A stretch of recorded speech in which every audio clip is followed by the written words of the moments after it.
XXVIII. The Raid on the Bandits. When Ali reached the Hôtel de France and dragged himself to his master's apartment, which was not until quite late in the afternoon, his condition was truly deplorable. Footsore and ready to drop from extreme fatigue, he staggered like a drunken man. He was thickly covered with dust, and profuse perspiration made his dark skin glisten. The faithful mute at once threw himself at the Count's feet, embracing his knees and in his marvellous pantomime eloquently entreating pardon. Monte Cristo, who was suffering torment because of his beloved daughter's prolonged absence, instantly divined that some terrible accident had befallen her and grew almost wild with grief and apprehension. Raising Ali up, he said to him in a broken, anxious voice: "Tell me what has occurred without circumlocution or delay, and tell me all." The Nubian made a profound salaam in token of submission and obedience. Then he proceeded in his own peculiar mode of narrating events, with which Monte Cristo was so thoroughly familiar and which in this instance he translated only too readily and unerringly, to recount the particulars of the fatal drive into the outskirts of the city and of the capture of Zuleika, Peppino and the equipage by the brigands. Monte Cristo sat for an instant after he had concluded like one stupefied, so utterly overwhelmed was he by the unexpected and distracting intelligence. Then he sprang to his feet and began pacing the room, muttering as he walked: "So the wretches have seized my daughter and servant by way of reprisals and intend to hold them as hostages for the safety of Luigi Vampa. What is to be done? Let me think! Let me think!" He placed his hand to his forehead and accelerated his step, passing back and forth with such feverish rapidity that even Ali, impassible as he was by nature, showed alarm, dreading the effect of all this fearful and exhausting excitement upon his adored master, to save whom from the slightest trouble or grief he would have freely and unhesitatingly given his life. Monte Cristo continued to mutter: "Vampa is a prisoner, closely confined in a dungeon of the Castle of St. Angelo. He is to be tried for his many crimes, among which I have caused to be included the abduction of Annunziata Solara and his attempt to blacken the fair fame of the Viscount Massetti. His conviction and punishment as a bandit may be accepted as certain, whatever may be the fate of the other counts in the black indictment against him, for hosts of those whom he has robbed and maltreated are to testify, and the Roman authorities have for some reason suddenly become his deadly, implacable foes. They will show him no mercy, but the rest of the infamous band, what is to be done with them? Nothing, absolutely nothing, so far as I have been able to learn. Why? Possibly because the police fear to attack the brigands in their stronghold. But I will change this item of the programme. Yes, I will change it. I will at once to Cardinal Monti complain that my daughter has been seized by the bandits and offer, with the aid of Captain Morrel, to lead a detachment of soldiery against them. Animated by Maximilian and myself, the military will show courage for once. The result cannot be doubtful. We shall capture the whole band, together with their famous fastness, and rescue Zuleika. Peppino, too, shall be delivered. I will not take Massetti with me. No, he is too rash and might imperil the success of the undertaking. No, I will not take him. I will not even inform him of what I propose doing. The Cardinal will scarcely venture to refuse me. Should he hesitate, however, I will shame him into consenting. I will threaten him with invoking the aid of the French minister. No, he will not refuse me. Now for the trial of my power. Oh, Zuleika, my darling child, I will save you. I will save you." Hastily putting on his hat and throwing a light cloak about him, the Count of Monte Cristo departed on his mission, a mission certainly altogether characteristic of the marvellous man. Cardinal Monti received him cordially, heard his complaint and, after demurring slightly, accepted his offer to lead the soldiers against the redoubtable brigands, agreeing to place 200 of the Swiss Guard, properly officered and equipped, at the disposal of himself and Captain Morrel. It was decided that the expedition should start from the Castle of St. Angelo at 10 o'clock that night and should be guided by a trusty peasant then in the Cardinal's service, who professed to know the exact location of the bandits' retreat and the safest route to it. These preliminaries satisfactorily settled, Monte Cristo, his heart overflowing with joy, immediately returned to the Hôtel de France to notify M. Morrel and to make his preparations for the coming campaign. Upon being informed of Zuleika's seizure by the outlaws and of the part her father wished him to take in her deliverance, Maximilian instantly consented, only too happy to have such a signal opportunity of serving his benefactor. Zuleika's misfortune, however, distressed him greatly. "Does Valentine know of your daughter's capture?" he asked of the Count. "No," answered Monte Cristo, "and I must ask you not to tell her until after the result of the expedition is known. I wish to keep the whole matter a close secret lest young Massetti should hear of it and mar our plans by his usual hot-headedness.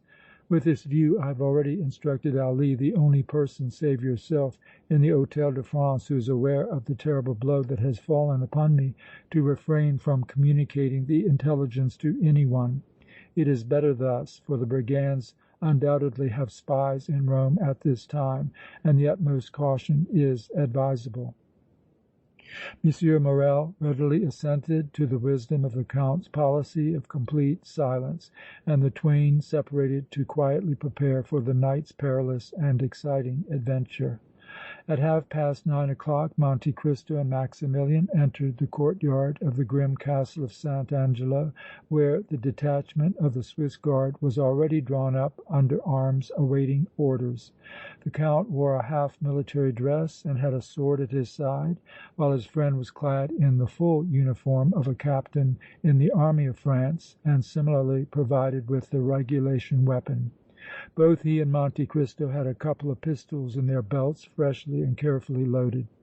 The captain of the Swiss Guard received them and presented the peasant whom Cardinal Monti had sent to act as guide.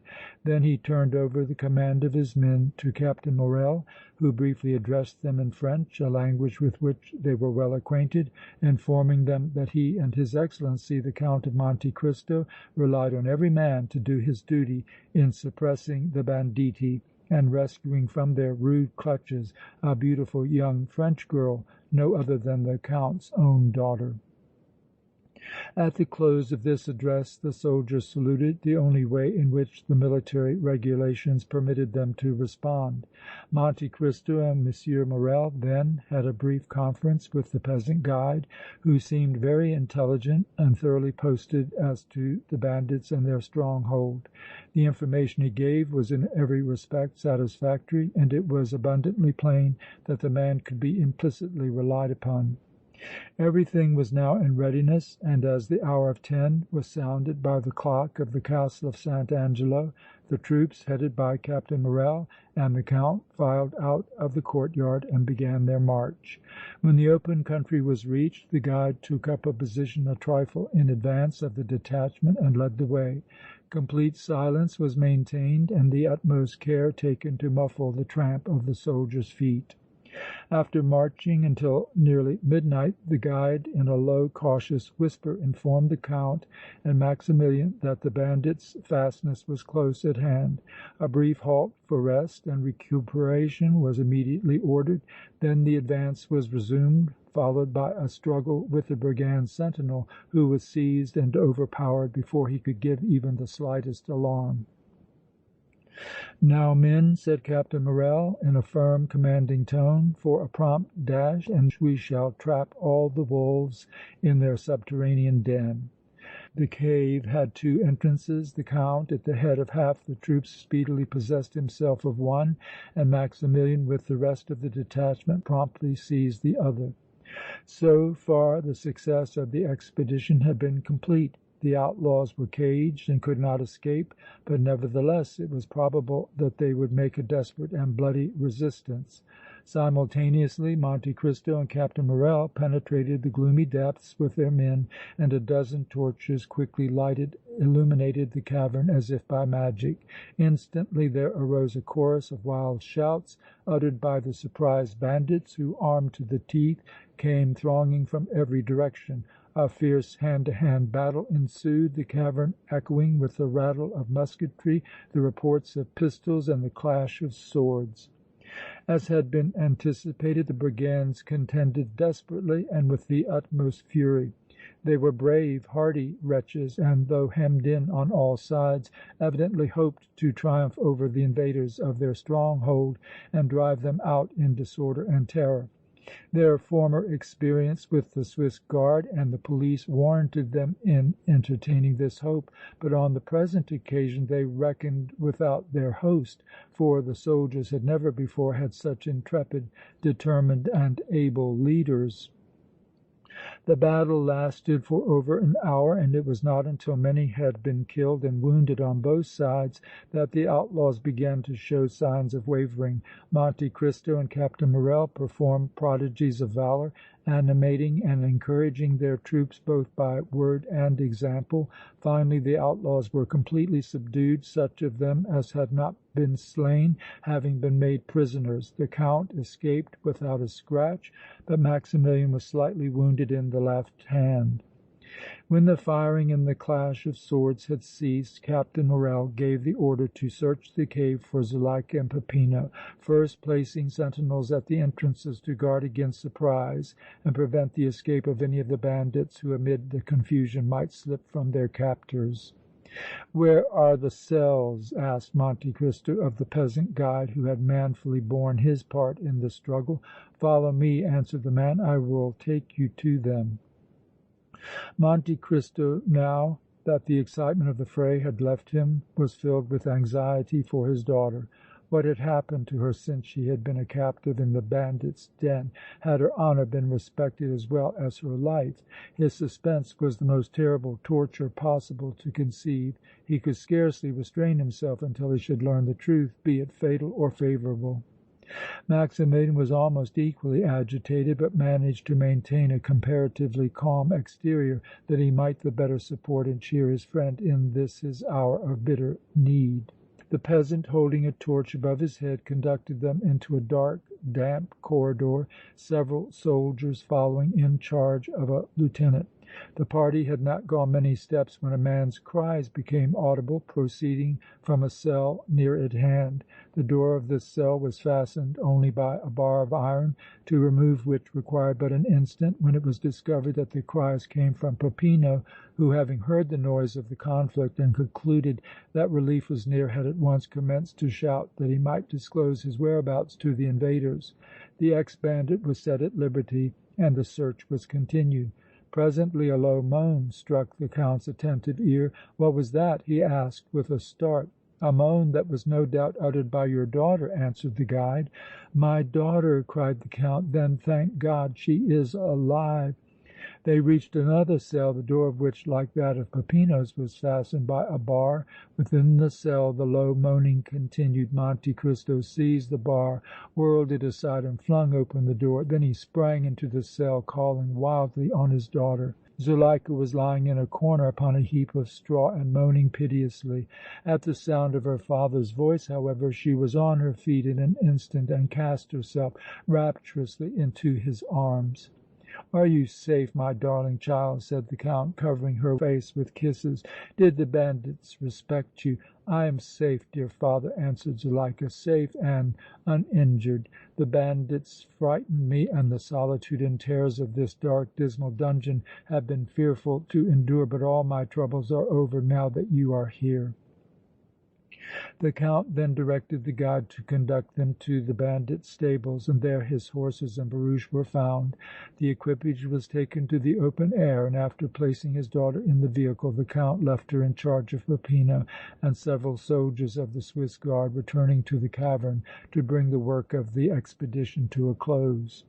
When Monte Cristo reached the point where the Swiss guard and their prisoners were assembled, he found Captain Morrel superintending the placing of an aged bandit upon an improvised stretcher.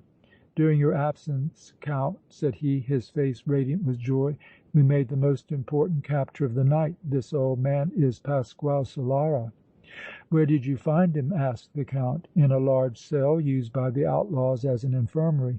He says he is mortally wounded and slowly dying, that his wound was inflicted by a Roman nobleman who met him upon the highway. A very likely story, truly."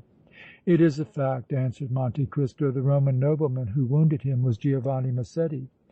But, thank God, he is still alive and will probably last until Vampa's trial, at which I may be able to force him to speak out.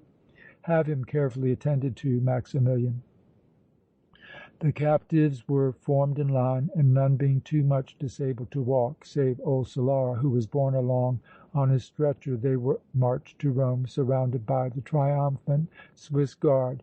Monte Cristo, Maximilian and Zuleika followed in the Count's barouche, Peppino officiating as coachman. CHAPTER XXIX.